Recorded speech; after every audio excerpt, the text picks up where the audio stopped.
Hello everyone, my name is Mariam Segtan, PhD candidate, and with me, Professor Segtan Aljem from National School of Architecture of Rabat. We're going to make a presentation about Casablanca between land speculation and heritage preservation, issues of urbanization and attention. Casablanca, the largest city in Morocco with around 4 million inhabitants, is the country's economic heart. It dominates the national urban landscape thanks to its port, airport, industrial and commercial infrastructure. The true engine of national growth. Alone, it generates 32% of country's GDP, confirming its status as a central hub of economic development. Much of the city's urban expansion dates back to the Protectorate period.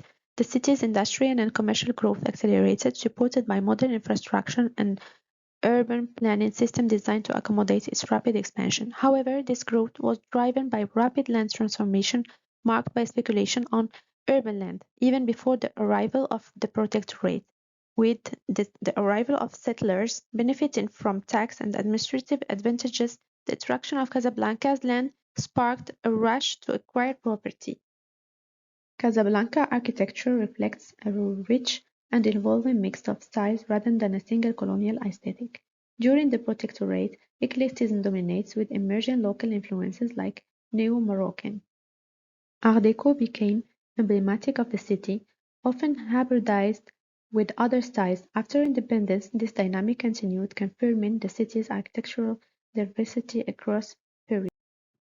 This article deals with the dialectic of the relationship between inheritance and land speculation. We will try to answer the following questions.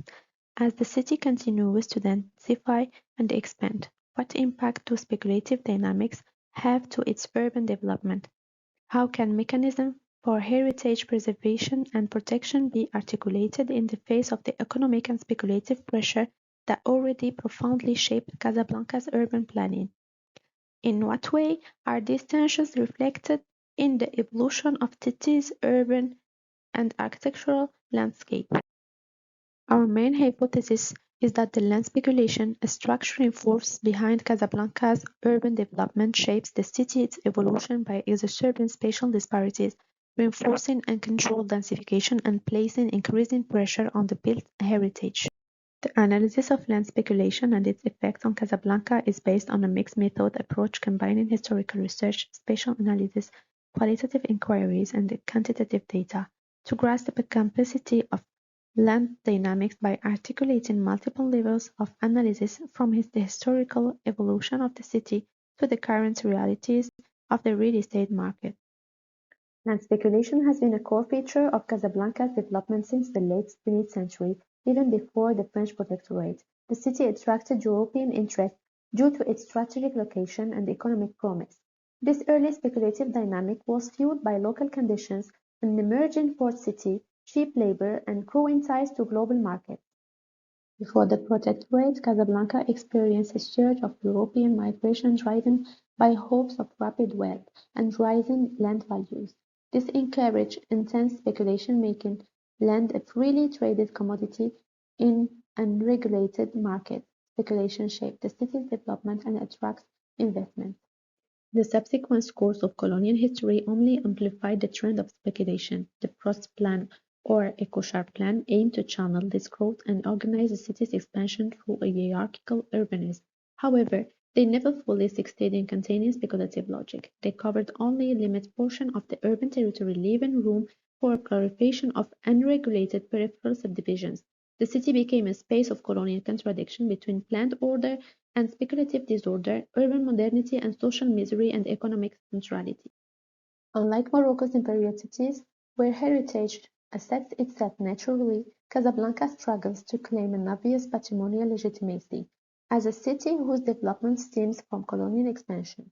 Its architectural identity is largely associated in its growth under the French Protectorate. Long perceived as a city without history or culture, Casablanca has tried to forge a new image by investing in the heritage recognition of its modern architecture. In Casablanca, the recognition of colonial-era heritage has been delayed, contested, and shaped by unresolved post-colonial tensions. The colonial urban policy, which separated Medina from European quarters, established a lasting spatial hierarchy. As early as 1920, 12 heritage protection measures were introduced, modeled on foreign systems but applied through a colonial lens. The 1912 Tahrir led to a symbolic foundation for built heritage.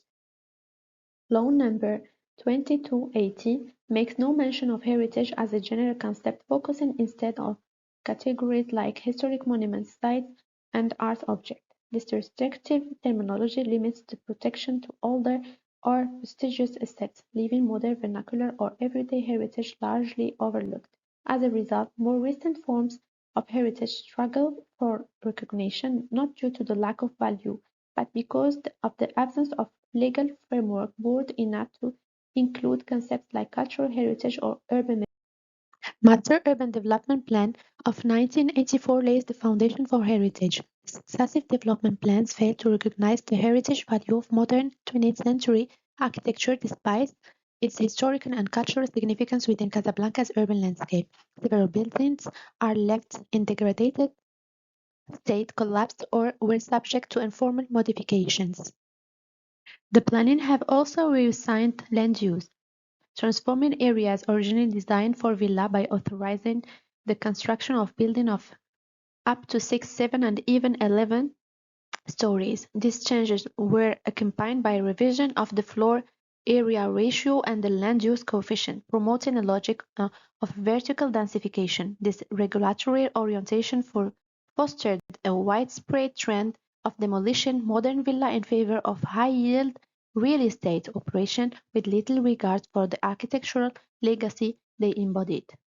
Since 2013, the Casablanca Urban Agency has undertaken a series of initiatives aimed at structuring a policy for the preservation and enhancement of architectural and urban heritage. In this context, in 2019 inventory, conducted on a scientific basis and enriched with cadastral data, presented a turning point.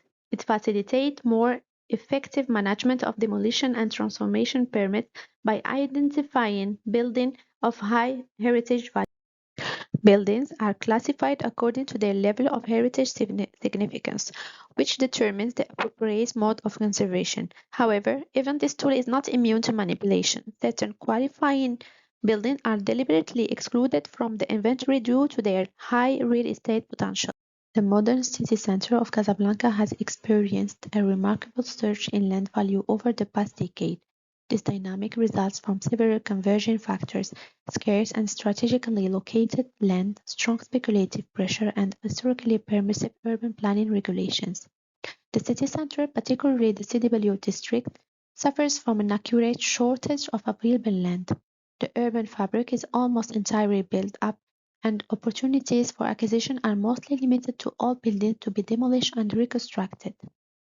This scarcity fuels intense competition over the remaining usable plots, driving prices steadily upward. Between 2015 and 2024, the average price per square meter increases over 42%. Paradoxically, heritage enhancement and downtown rehabilitation policies have contributed to reinforcing this trend. Projects such as rehabilitation of Lincoln Hotel and the Central Market have improved the district image without establishing clear limits on speculative activity. In this context, heritage designation functions as a vehicle of symbolic revalorization, legitimizing rising property prices and encouraging real estate investment, including in historical sensitive buildings. To conclude, it can be said that the delayed recognition of modern heritage in Casablanca has left the door open to destruction and speculation, driven by the scarcity and high land value of the city center. Public redevelopment projects such as the tramway have amplified this trend by increasing land attractiveness. Heritage listings, unevenly applied, are sometimes used to justify demolitions backed by questionable technical assessment commissioned by public actors, revealing the instrumentalization of heritage.